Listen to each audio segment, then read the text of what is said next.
The Dansha mayor, he kept telling us that we need to move, that we don't belong to stay here. They took all my cutlass, burned my sorghum in the house, and told us this is not our region. They said our land is east of the Tigré River. They kept saying every night, we will kill you. Go out of the area.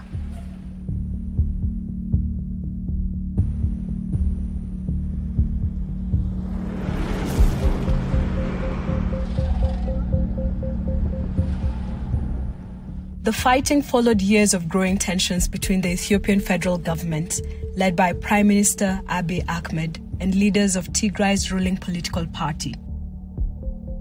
Government forces were soon joined by security forces from the Amhara region, which neighbors Tigray, as well as soldiers from the country of Eritrea. The conflict has resulted in numerous abuses on both sides and millions of people displaced.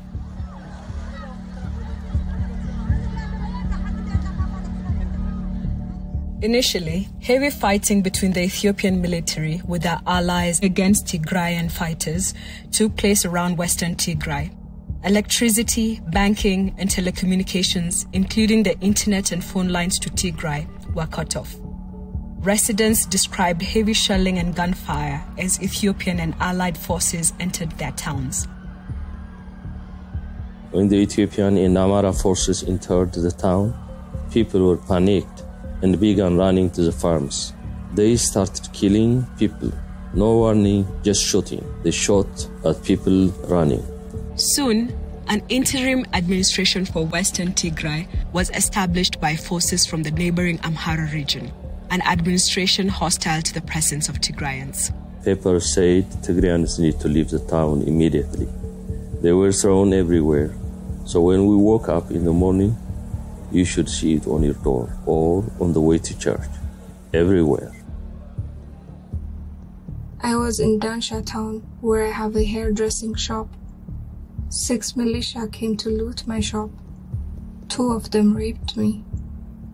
They said, "You Tigrayan, you should disappear from the land west of the Kaza. You are evil, and we are purifying your blood." In the first 2 months of their control, they looted everything in the town, all the crops. They took our cows. We had nothing to eat. Everything we had was taken. The militia would even write on the houses that belonged to Tigrayans, "This is ours. This is Amhara house." They told us not to speak in Tigrinya.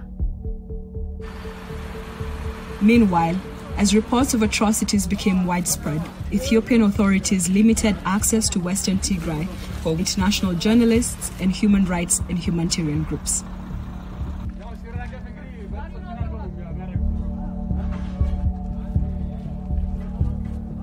In Adi Goshu town, in January 2021, Amhara special forces and militias rounded up around 60 residents, transported them to the Tigré bridge, and shot them. The Amhara special forces told us to disembark. They lined us up in rows, cocked their guns, and sprayed us with bullets. We fell in the ditch below. After that, they said, "Tigrayans don't die easily. Shoot again." As abuses in Western Tigray continued, hundreds of thousands of Tigrayans were forced to flee their homes. Some fled to Sudan, while many more were forcibly displaced to other parts of Tigray in a brutal ethnic cleansing campaign.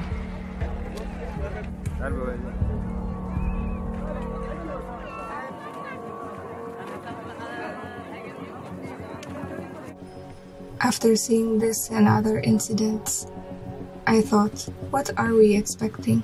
Are we waiting for them to kill all of us? Why don't we cross the Tigré River while we still have our lives?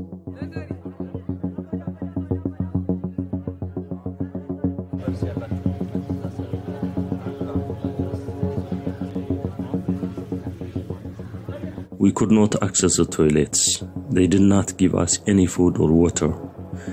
A lot of people were falling ill. There were some people that died from torture. They tie your hands and feet.